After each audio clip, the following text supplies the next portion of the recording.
the David McWilliams podcast course. Macroeconomics in a Globalized World.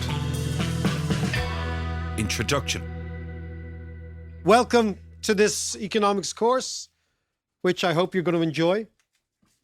Sometimes economics is regarded as technical and difficult and dull. Well, we're going to try and make it a wee bit more interesting, more applicable. And the whole point of doing economics is not necessarily to replicate what is done in undergraduate. And in fact, one of the problems with economics is that the world is full of economists and very few of them can forecast anything. You might have noticed. This country is exactly the same. It's full of highbrow economists, and yet we had the biggest financial crash any country's ever experienced, and the vast majority of them didn't see anything wrong. So the question is then, why is that? So if it's not based in practicalities, if it's not based in evidential human behavior, why do we genuflect so much to the undergraduate stuff? But what I would like at the end of all this, because economics is really great crack.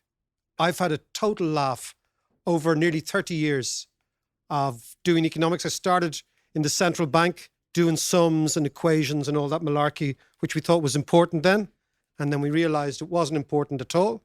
And then I went and I worked in an investment bank for 5 years, Swiss bank. Then I worked in a French bank. Then I worked for a small hedge fund. Then I came back to Ireland and started writing books and doing TV shows and writing newspaper articles and getting involved in public debate. You can do really anything with economics as long as you don't get too het up about the absolute nature and veracity of what you're talking about. As long as you're full of self-doubt, you can be fine.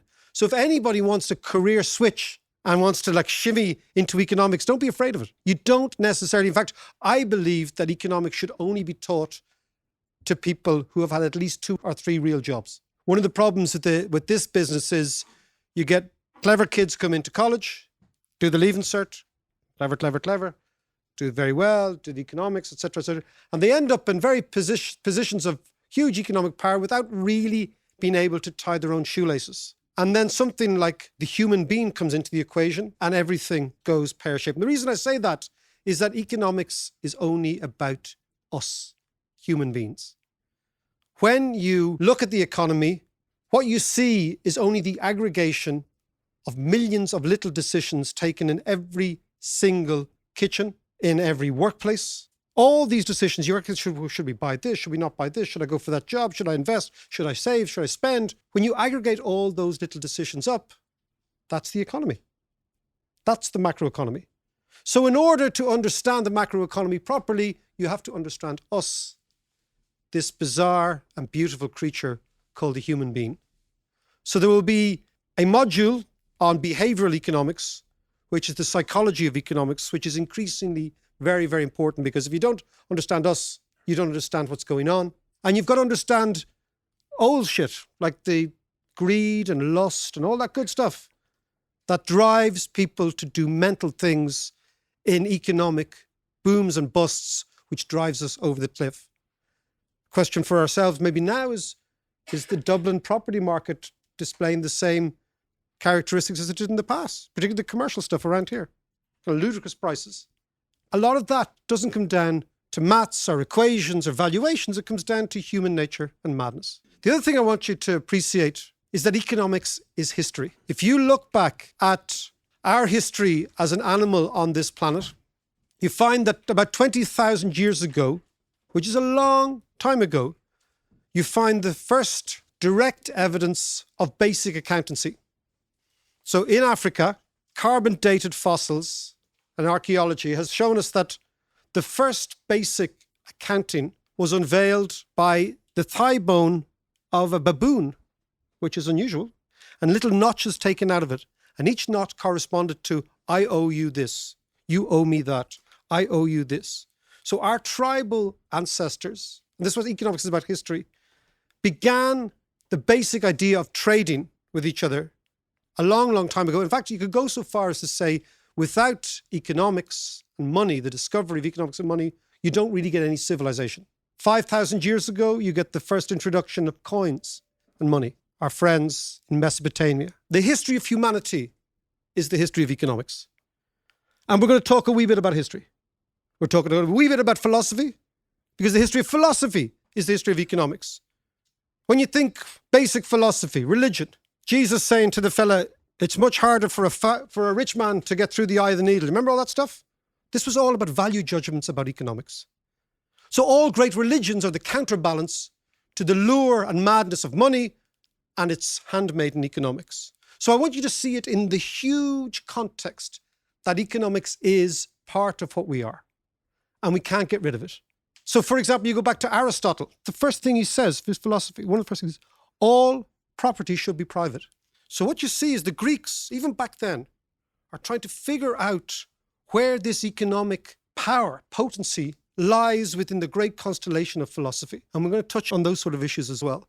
We talk about Karl Marx, who was a good lad, in the sense that you should always start your analysis with Marx, but never end there, just as a general rule. But you start there, you can understand that basically most economics is a fight between capital and the return to capital being profit, and labour, the return to labour, which is wages. Most of the great battles we have in society are sourced in this conflict. We get the rather extreme version, which is communism, which says that capital should get nothing and labour should get everything. And then we get the rather silly version called shareholder value, which is that capital should get everything and labour should get nothing.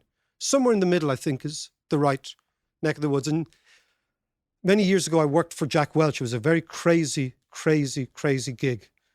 Jack Welch was launching his book in 2001. It was impeccable timing, actually. He launched his book on the 12th of September, as in the day after the Twin Towers. But I worked for him. I was his MC for a long time during his gigs.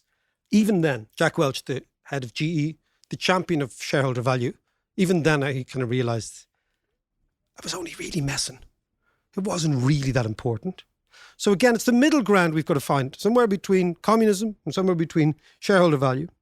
We're going to talk about some major economists. There's a book here called The Great Economists by a woman called Linda Yeo, and it deals with 12 brilliant economists. We're going to deal with 4 of them.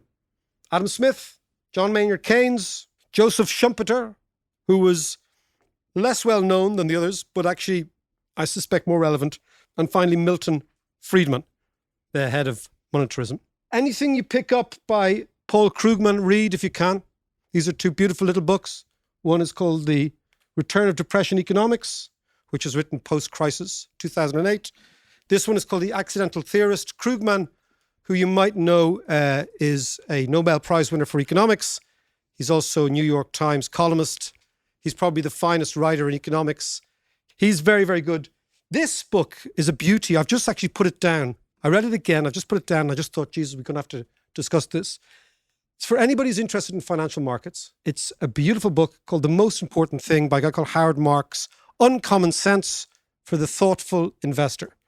It's a thing of beauty. The reason he called it the most important thing is that after he's been running a hedge fund for years, he was basically saying that all the time, he keeps saying to himself, and the most important thing in investing, and the most important thing, and here he's got a whole book of most important things. This is a little thing of beauty. It's called The Economics Book, and it's really great. And I found it only a couple of years ago, and I thought this is much more interesting than almost any economic textbook I've ever read. It's a beauty. Funny, witty, erudite, wise, and full of really good ideas. And so there you go.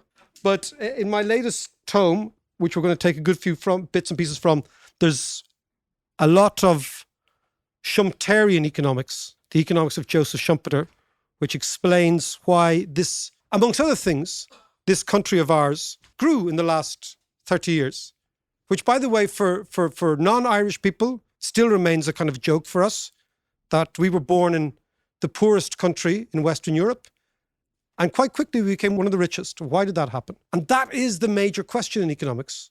Why do some countries remain poor and other countries get rich? Once you can answer that, you answer everything. And it's not that easy to get a handle on. Why do some countries that started rich become poor? Well, you take a country like Argentina. How did it get so poor? It's now the 77th richest country in the world.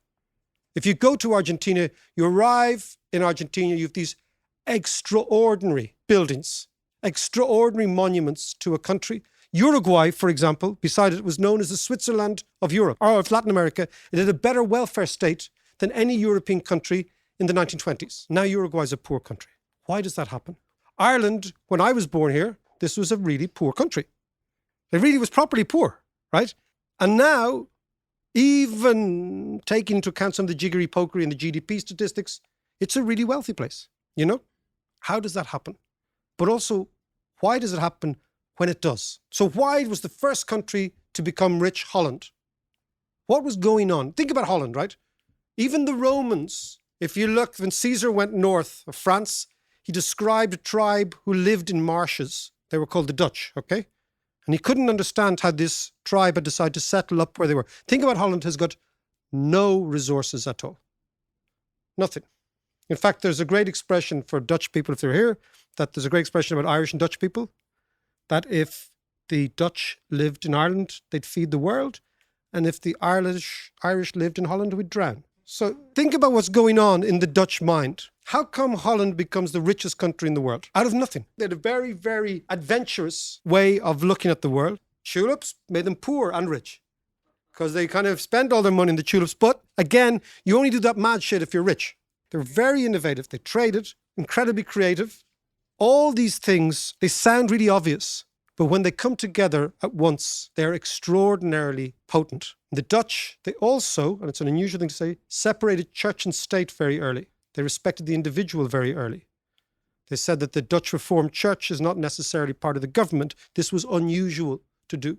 So very, very quickly, they began to embrace the notion of a separation of powers. They also began to embrace the notion of the merchant as a key figure in the game. Most countries at that stage didn't understand what a merchant was. They were feudal. So if you had lots of land, which you got by kicking lumps out of people a couple hundred years ago, you became rich. The Dutch dispensed with that.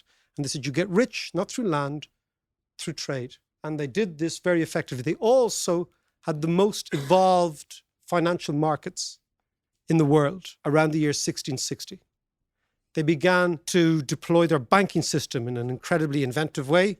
And when you deploy your banking system, not in the way we deployed it, which was kind of in the cowboy approach, that I'll buy that from you for a fiver, and then I'll borrow from Mick 15 quid, and I'll sell that to you for 20 quid, and then you can sell it to Tommy for 100 quid. All that. Not that. The Dutch figured out how to play the risk game. They figured out how to value time and risk incredibly, because that's what you need to do. If you're sending ships to Indonesia, and the Dutch won't say, but there's that little small bit of kicking the shit out of the locals in Indonesia, which always helps, because economic history is the history of colonialism as well. Okay? At its root is this fight for the resources. And usually you can only people usually don't give the resources willingly. You might have noticed that. It's a strange thing in humanity. You like to keep the stuff you own. So the way you tend to get it is you bully the people who own it, cajole them, lie to them, do all that good stuff, and then sell it on to somebody else for an inflated price. So what we're going to do is we're going to go around the houses, being able to connect the dots in economics is profoundly important for any senior position, even for social ammunition. Okay? Even to be able to contribute socially to the discussion. So when people discuss Brexit, or why has almost every mainstream economist in the United States, when Donald Trump got elected, said, well, there's going to be clearly a recession and the stock market's going to fall, and, because this guy's a lunatic. And the United States is now in the 9th or 10th year of a rather robust upswing, without any genuflection to the president in any real case, except for the fact that he's borrowing lots of money. But that's what Republicans do in America. Republicans in America pretend they're pious when they're in opposition. Have you noticed that? So when the Republicans are in opposition in America, they talk about the budget deficit as if it is the great Satan. And then when they get into power, they spend like drunken sailors. Right? That's what they do. It's a bit like the Conservatives in England, although they're an extreme version of that. Right? I also want you to be able to discuss the European Union, what's going on. We want to discuss that and how that all feeds in. Or is there going to be a monumental crash in China? China is now incurring more debt per head than any other country has done almost ever. And yet people are blasé about it. Or a country like Australia. How does a country like Australia have 23 years of economic growth? So all these things I want to infuse you with the tools to discuss.